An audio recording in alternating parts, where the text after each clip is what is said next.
जिंदगी का बहुत प्यारा एहसास, प्यार, इश्क या मोहब्बत।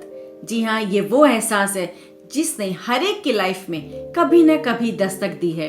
हेलो फ्रेंड्स, मैं हूँ शिवानी, लेकर आई हूँ छोटी सी कहानी प्यार में रिजेक्शन की। रिजेक्शन चाहे वो प्यार में हो, चाहे किसी रिलेशन में हो, चाहे लाइफ में किसी भी फील्ड में हो, पर उस रिजेक्शन को यदि हम पॉजिटिवली एक्सेप्ट नहीं कर पाते तो कई बार कुछ गलती कर देते हैं। ऐसी ही गलती रिया ने की। कहानी है रिया और रजत की, जिनकी मुलाकात किसी मैट्रिमोनियल साइट पे हुई। दोनों के बीच बातों का सिलसिला शुरू हुआ। रिया रजत दोनों घंटों घंटों बातें करते रहते, देर देर रात तक मैसेज करते, चैट करते, एक दूसरे की पिक्स शेयर करते। दोनों एक दूसरे को अच्छी तरह जानने की शायद कोशिश कर रहे थे।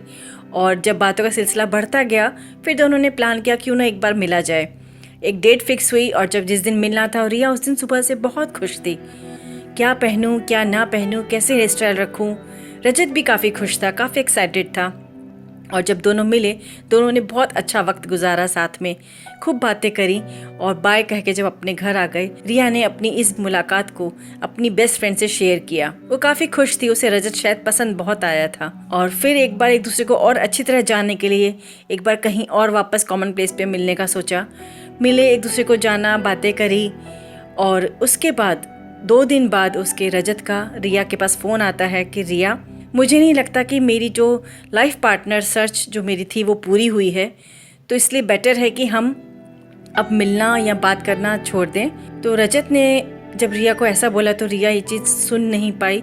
उसे शौक लगा कि ऐसा क्या हुआ। रिया ने बोला कि रजत, इतनी जल्दी नहीं करो, थोड़ा सा वक्त ले लो, हम एक बार और मिलते हैं। पर रजत बोला कि नहीं रिया, मुझे नहीं लगता कि आप मिलना चाहिए हमें, तो इसलिए मैं बेटर है मैं क्लियर आपको ये कह दूं। और ये कह के रजत ने फ़ोन रख दिया। रिया सोच ही नहीं पाई कि ऐसा क्यों हुआ। रिया ने इस बात का अपनी फ्रेंड से शेयर किया। उसकी फ्रेंड ने कहा क्यों नहीं एक बार दोबारा उससे पूछ लेती कि ऐसा क्या हुआ। मुझे तो ये लगता था कि शायद उसे मैं पसंद हूँ। रिया ने जब फ़ोन उठाया और बात करने की कोशिश करी, पर रजत वहाँ से उसको ब्लॉक कर चुका था। उसने सोचा क्यों ना मैसेज करूँ, पर रजत ने उसे वहाँ भी ब्लॉक कर दिया था। और रजत का इस तरह से उसको ब्लॉक करना रिया बिल्कुल बर्दाश्त नहीं कर सकी। वो मुझे ब्लॉक कैसे कर सकता है, आखिर हमने कुछ टाइम वक्त गुजारा है, थोड़ा तो उसे वक्त चाहिए था समझने के लिए। पर रिया ने फिर सोचा, अपने फ्रेंड के साथ ये सोचा कि क्यों ना रजत को इस चीज का मजा चखाया जाए। और उन्होंने उसे एक फेक आईडी से वापस से चैट करना शुरू किया। और जब किसी दूसरे नाम से जब वो उससे बातचीत कर रहे थे, थोड़े दिन बातें चलाई और उसके बाद उसे फिर वापस मिलने के लिए कहीं बुलाया। वहाँ रजत तो टाइम से पहुंचा, रिया वहाँ पहुंची पर उसके सामने नहीं आई। कहीं दूर ही वो और उसकी फ्रेंड दोनों रजत को देखते रहे। रजत ने थोड़ी देर इंतजार किया और रीना को तो वहाँ आना ही नहीं था। रिया वहाँ आई भी नहीं और रजत कुछ देर इंतजार करके चला गया। कुछ न कुछ बहाना मारा के फिर उसने बातचीत शुरू करी और वापस से फिर कहीं और मिलने का सोचा।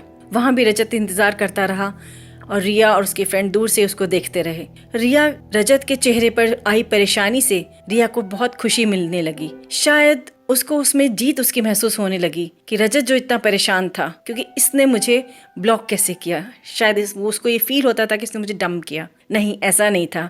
जबकि रजत अपनी जगह बिल्कुल सही था। यदि किसी रिलेशन को उसको नहीं समझ में आ रहा तो उसको वहीं क्लियर और साफ कह के उसको एंड कर देना ही बेहतर है। पर खैर रिया नहीं समझ पाई और फिर से रजत को कहीं और बुलाया दोबारा मिलने के लिए। रजत इस बार वहाँ देर से आया पर आया और रिया और उसकी फ्रेंड वहीं काफी दूर होके उसके बैठे उसको देखते रहे। रजत वहाँ अब तक बहुत फेडअप हो चुका था, बहुत परेशान हो चुका था। उसको समझ में आया कि कहीं कोई शायद मजाक कर रहा है। और ये सोच के जैसे वो उठा और दरवाजे की ओर जाने लगा, उसका वॉलेट वहाँ नीचे गिर गया। तभी वहाँ पीछे से किसी ने आवाज दी, एक्सक्यूज मी। सुनते ही रजत पीछे पलटा तो वहाँ देखा कोई और लड़की थी और जो उसको उसका वॉलेट दे रही थी। और दोनों में बातचीत शुरू हो गई। यहाँ सिलसिला शुरू हुआ एक और कहानी का।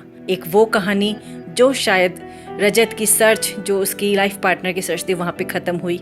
और रिया जो उसे नेट पर लगातार फॉलो कर रही थी, एक दिन पता चलता है रिया को कि रजत ने उस लड़की से जो उसे रेस्टोरेंट में मिली थी, जिसने उसको वॉलेट दिया था, उससे शादी कर ली है।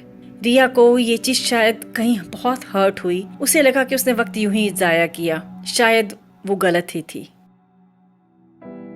फ्रेंड्स, मेरा भी आपसे बस यही कहना है, किसी का नो, किसी का रिजेक्शन कोई फाइनल रिपोर्ट कार्ड नहीं है। हाँ, किसी एक के लिए हम कम अच्छे हैं, पर किसी और के लिए, कहीं किसी और के लिए हम बेस्ट हैं।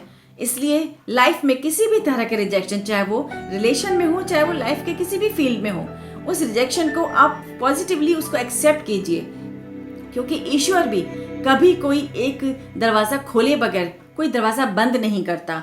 और ज़िंदगी में ख़त्म होने जैसा तो कुछ भी नहीं, हमेशा एक नई शुरुआत, एक नया रिश्ता कहीं ना कहीं कोई ना कोई आपका इंतज़ार कर रहा होता है। और वैसे भी फ्रेंड्स, यदि आपको किसी भी रिलेशन में यदि आपको किसी एक को भी ऐसा लगता है कि ये आगे नहीं चल सकता, तो बेहतर है उसको किसी प्लेजेंट मोमेंट पे उसको ख़त्म कर देना, ताकि वो एक अच्छी याद बन सके। और वैसे भी कहते हैं ना कि होने वाले अपने खुद ही हो जाते हैं, किसी को कहकर अपना नहीं बनाया जाता। फिर किसी छोटी सी कहानी को लेकर आपके सामने फिर आऊंगी।